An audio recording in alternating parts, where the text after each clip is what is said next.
L'auteur de ce livre, c'est le bien-aimé frère Devin Franke. Le titre du livre, c'est Suprême Intention. Le titre de ce livre, Suprême Intention, petit 3. Il ne s'agit pas non plus de se reporter à quelques expériences du passé en disant « Je comprends ce que vous voulez dire, parce que moi aussi, j'ai été rempli de sa puissance il y a une vingtaine d'années. » Non, cher ami, ce dont nous parlons ici, c'est d'une union permanente avec le Christ vivant.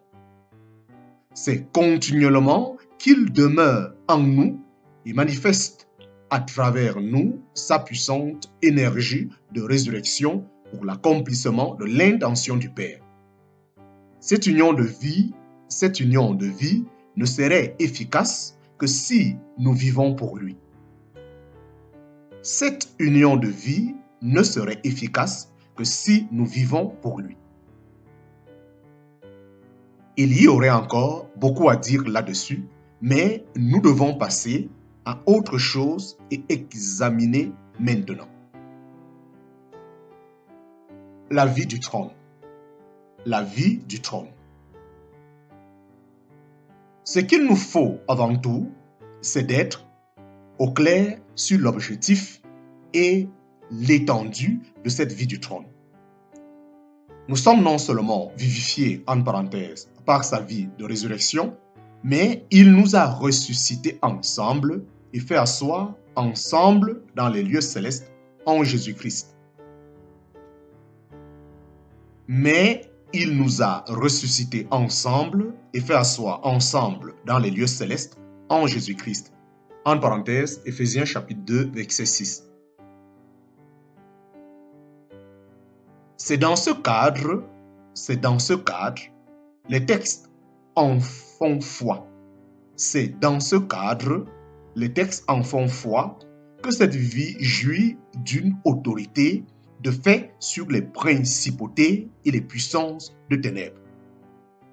Nous avons lu quelques versets plus haut, en parenthèse, Éphésiens chapitre 1, verset 20 à 22, que Dieu l'a, en parenthèse, Christ, ressuscité des morts et l'a fait asseoir à sa droite, bien au-dessus, en parenthèse, version anglaise et Jérusalem, de toute domination, de toute autorité, de toute puissance, il a tout mis sous ses pieds.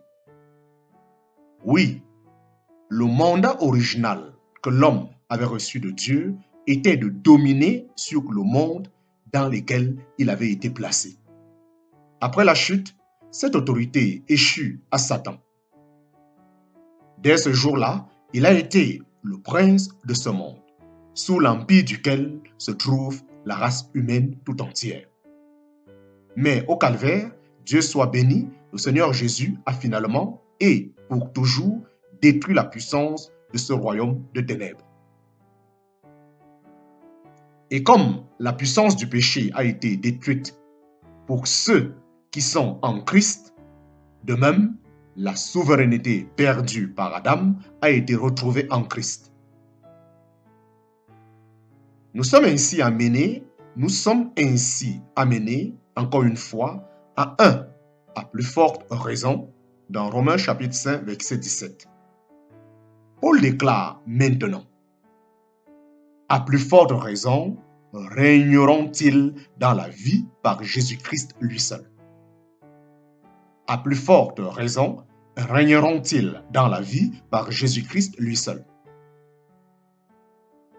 Il y a ici quelque chose de beaucoup plus profond que ce qui paraît à première vue. La puissance de Satan ne gît pas simplement dans l'amour du monde ou du péché ou dans quelques assauts directs contre notre pensée ou notre corps. Nous pouvons triompher de toutes ces choses tout en vivant encore sous l'aiguillon et la crainte, de la mort. La vraie question est ici. Avons-nous regardé bien en face cette question, la mort?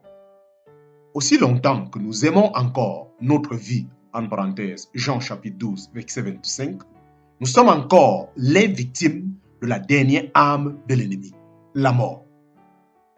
Là où la crainte de la mort subsiste, nous ne pouvons pas dire que nous avons vaincu l'ennemi, que nous n'avons pas aimé notre vie jusqu'à craindre la mort. En parenthèse, Apocalypse chapitre 12, verset 11.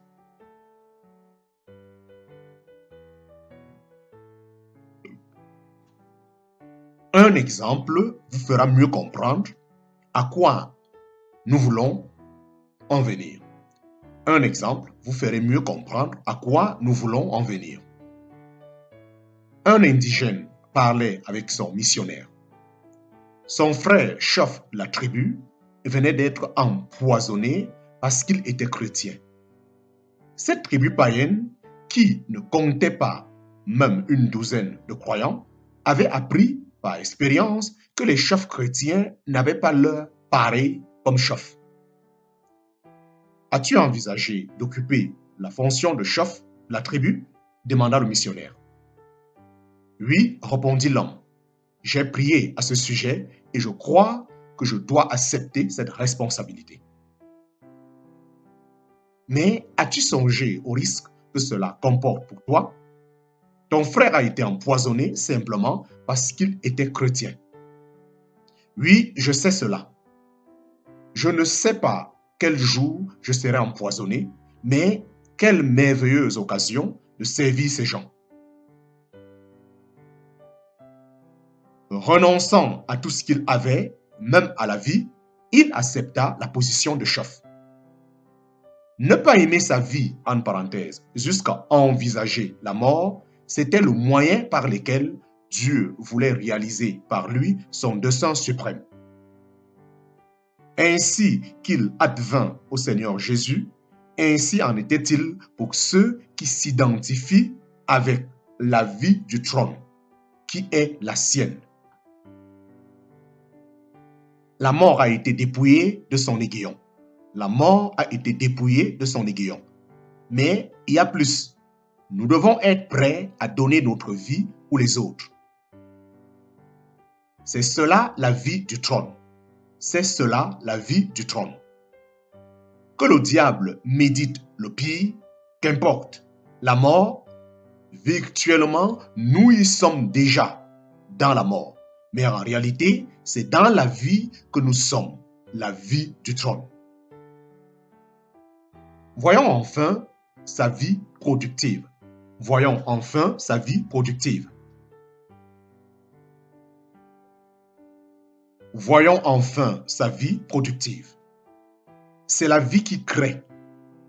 Nous pouvons être certains que nous ne ferons pas un seul pas sur la voie par excellence où nous sommes appelés à réaliser l'intention divine tant que la vie de résurrection de Christ et la vie du trône ne sont pas manifestées à travers nous dans un sens créateur.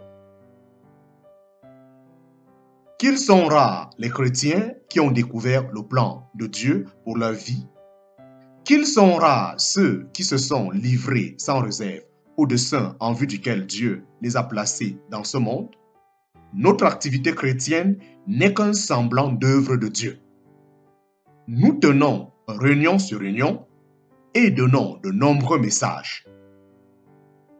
Nous allons à l'église exécuter un programme routinier. Nous allons à l'église exécuter un programme routinier. Peut-être que nous aimons prêcher. Peut-être que nous aimons prêcher. Peut-être nous suffit-il d'offrir ce que nous estimons nécessaire pour aider à son œuvre et nous donnons un peu d'argent aux bonnes causes qui nous intéressent. Mais dans tout cela, nous perdons de vue la vérité. Nous perdons de vue le véritable problème. Nous perdons de vue le véritable problème. Tout service chrétien doit déboucher sur l'action, une action créatrice, pas une imitation. Tout service chrétien doit déboucher sur l'action, une action créatrice, pas une imitation. Écoutez. Nous sommes son ouvrage. ayant été créés en Jésus-Christ pour de bonnes œuvres que Dieu a préparées d'avance afin que nous les pratiquons. En parenthèse, Éphésiens chapitre 2, verset 10.